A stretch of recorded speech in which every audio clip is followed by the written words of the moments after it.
کہ اتفاق نہیں ہو سکے. متفقہ فیصلہ تو یہی ہے کہ اتفاق نہیں ہو سکتا. اور بدقسمتی ہے جب اتنی پولرائزڈ پوزیشنز ہو جائیں. ہم نے تو اپنی حتی کوشش کی کہ کوئی پوائنٹ آف ایگریمنٹ آ جائے. اب بدقسمتی سے جو نامینیشنز تھیں ان کی وہ ساری ان ایلیجبل تھیں. اب ان ایلیجبل نامینیشنز پہ کیسے ہم کہہ سکیں کہ ہم اتفاق کرتے ہیں. One nominee was from active service of Pakistan. اب جو ایکٹیو سروس آف پاکستان رائے میں وہ چیف منسٹر کے لیے نہیں آ سکتے.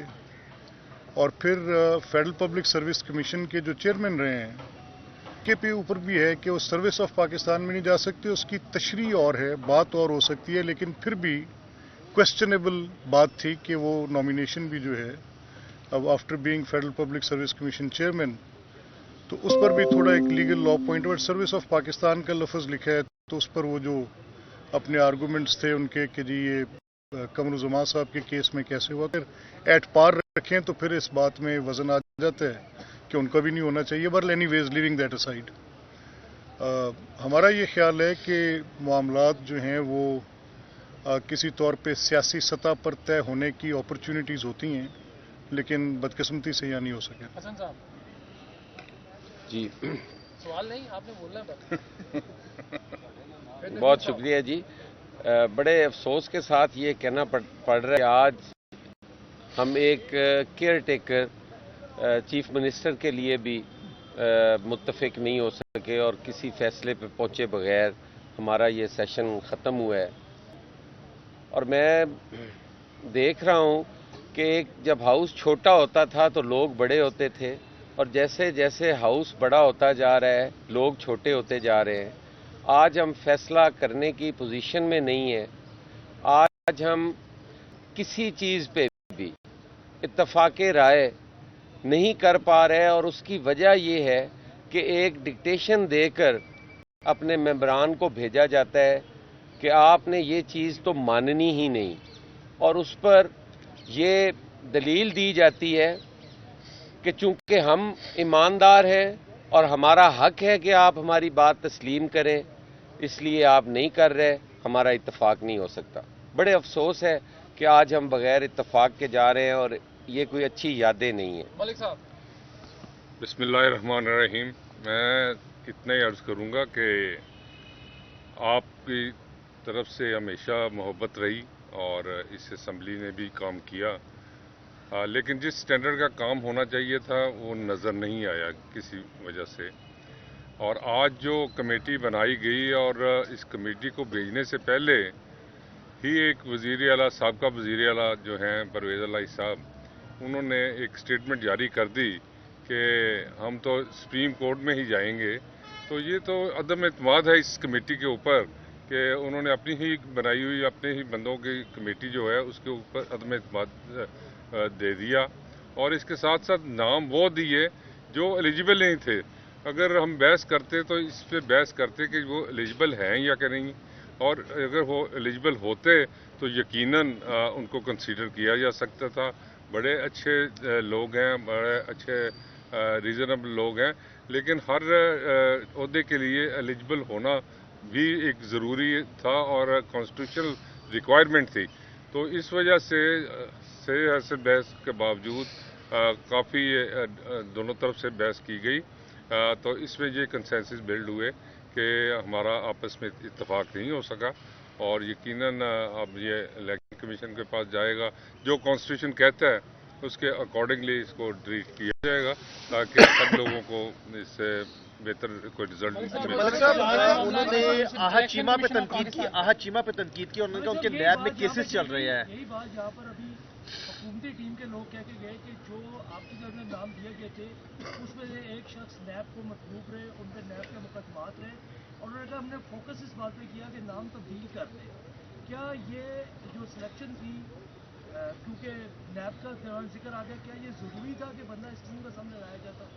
دیکھیں بات سنیں، میں ان آل فیئرنیس آف تھنگس مجھے بتائیں کہ احد سے زیادہ تھورو پروفیشنل ہم نے اس کو یہاں 4, 6, 8 سال کام کرتے دیکھا ہے ان ڈفرنٹ سفیئرز. 36 پوسٹنگز پہ وہ بندہ رہا ہے پبلک لائف کی. عمران خان کی نیب، وہ نیب جس نے اس کو بے گناہ کو پکڑ کے جیل میں ڈال دیا. کیا فیصلہ کیا دیا نیب نے؟ کیس کیا ڈالا نیب نے؟ 3 سال کی حبس بیجا عمران خان کے ہاتھ پہ ہے، اور اس کا کریڈینشیل یہ ہے کہ اس کو میں نے آج تک پارٹیشن ہوتے نہیں دیکھا. اب یہ اگر اس کی ڈسکوالیفیکیشن ہے کہ وہ نیب جس نیب کے ذریعے راجہ بشارت، میاں اسلم اقبال، مخدوم ہاشم جوان بخت 3 سال کابینہ کے ممبر رہے، اس نیب کے باعث 9 کی یہ پارٹی تھی، 31 ممبرز کی پارٹی تھی. اس نیب نے پہلے ہماری پارٹی کو ٹرم کیا. اس نیب نے 56 کمپنیز کے وہ فلاؤٹ کیسز جو بے بنیاد کیسز تھے، ان کی بنیاد پر لوگوں کو چیف منسٹرز کو لا کر کھڑا کر. کس نیب کی بات کر کے گئے وہ؟ یہ اس کا ڈسکریڈٹ نہیں ہے، یہ تو اس کا کریڈٹ ہے. ہم نے ان سے یہ کہا کہ ریزنیبل مین ٹیسٹ کیا ہوتا ہے؟ سبجیکٹو ہوتا ہے. ریزنیبل مین ٹیسٹ یہ ہوتا ہے کہ once a person is put to a job, کیا وہ کام کر سکتا ہے؟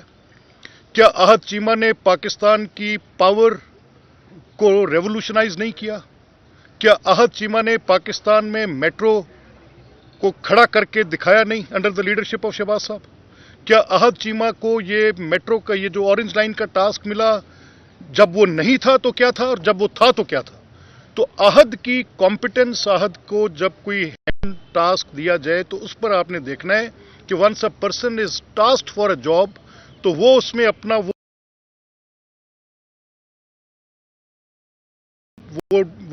کیسے. اگر احد کو ایک الیکشن کی ذمہ داری دی جائے گی تو ہمارا 100% بہترین طریقے سے اس کو ادا کریں گے. بہرکیف ان کا یہ نقطہ تھا کہ کیونکہ ان پہ صرف نیب کے کیسز ہیں، تو ہم نے کہا کہ یہ جو نیب آپ کی نیب تھی، یہ 4 سال پاکستان کی تاریخ کے سیاہ ترین 4 سال تھے. اسی نیب نے پاکستان کی معیشت کو یہاں پہ پہنچایا. اس نیب کے جو پیچھے ذمہ داران بیٹھے تھے اور عمران خان کی پولیٹیکل وکٹمائزیشن کی ضد پوری کرنے والے لوگ، ایک تو بات یہ تھی، اس کو آپ ایک سائڈ پہ کر دیں. دوسرا سوال یہ اٹھا محسن نقوی پہ. میں نے کہا وہ ایک جرنلسٹ ہے، نان پارٹیزن آدمی ہے، کریڈیبل آدمی ہے، اس کے اوپر کوئی نون. تو اس پر انہوں نے کوئی ایک بڑا سینسٹیو میٹر اٹھا کر بات ہمارے ساتھ شروع کی. میں نے کہا دیکھیں وہ تو کورٹ نے کویش کر دیا، وہ تو اس کے ساتھ زیادتی تھی. اگر اس کے میڈیا چینل پر کوئی ایک ایسی ان پلیزنٹ بات آئی تھی جس پر اس نے اپنی ایک پوزیشن واضح کی، اور ریکارڈڈ منٹس ہیں پیمرا کے ریکارڈ میں کہ کتنی دفعہ اس بات کو کنڈیم کیا گیا، کورٹ کے اندر وہ بات کی گئی، بار بار کی گئی، تو سو میننگ بائی محسن کے اوپر کوئی اعتراض ان کا تھا نہیں. محسن کے اوپر یا تو ان کی کوئی اس بات کے علاوہ کہ وہ سمجھتے ہیں کہ کوئی پرسنل لائک یا ڈس لائک ہے. ایک بڑا میڈیا زار ہے، وہ اس نے CNN کے ساتھ کام کیا ہے، دنیا کا ایک معتبر ترین ادارہ ہے. اس نے جتنی اس کو الیکشنئرنگ کی تجربہ اس کو ہو سکتا ہے by watching it very closely. اور دنیا میں ایسا ہوتا ہے کہ وہ لوگ جو